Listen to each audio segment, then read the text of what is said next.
Bangladeshi tourist আমরা রাখতে চাই না। ব্যবসা শেষ, পুরো শেষ। পর্যটন মৌসুমে ফাঁকা পশ্চিমবঙ্গের কলকাতা, শিলিগুড়ি।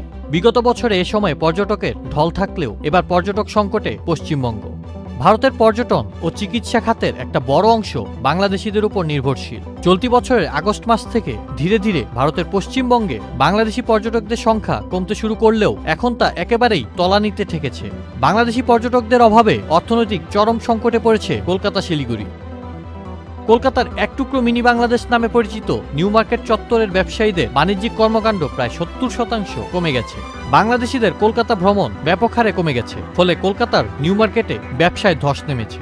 এমন অবস্থায় বিপাকে নিউ মার্কেট চত্বরের ব্যবসায়ীরা। তারা সংবাদ সম্মেলন করে বলেছেন, বাংলাদেশিরা পর নয়, বরং তাদের ঘরের লোক। তাই বাংলাদেশি পর্যটকদের নিরাপত্তা নিশ্চিত করতে সম্ভাব্য সবকিছু করা হবে।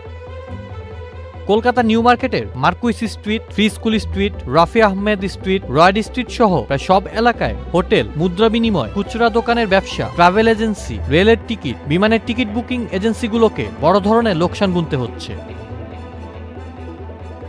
শুধু কলকাতাই নয়, 5 ডিসেম্বর ভারতীয় বার্তা সংস্থা ANI এর এক প্রতিবেদনে জানা যায়, বাংলাদেশ ও ভারতের কূটনৈতিক টানাপোড়েনের প্রভাবে শিলিগুড়ির অর্থনীতিতে বিরূপ প্রভাব পড়েছে।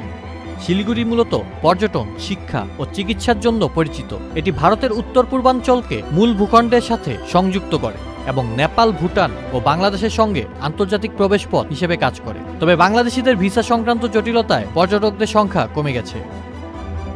বাংলাদেশি পর্যটকরা শিলিগুড়ি হয়ে দার্জিলিং ও কালিম্পংয়ে যেতেন, কিন্তু সাম্প্রতিক সময়ে অনেক বুকিং বাতিল হয়েছে। পরিবহন খাত মারাত্মক ক্ষতির সম্মুখীন।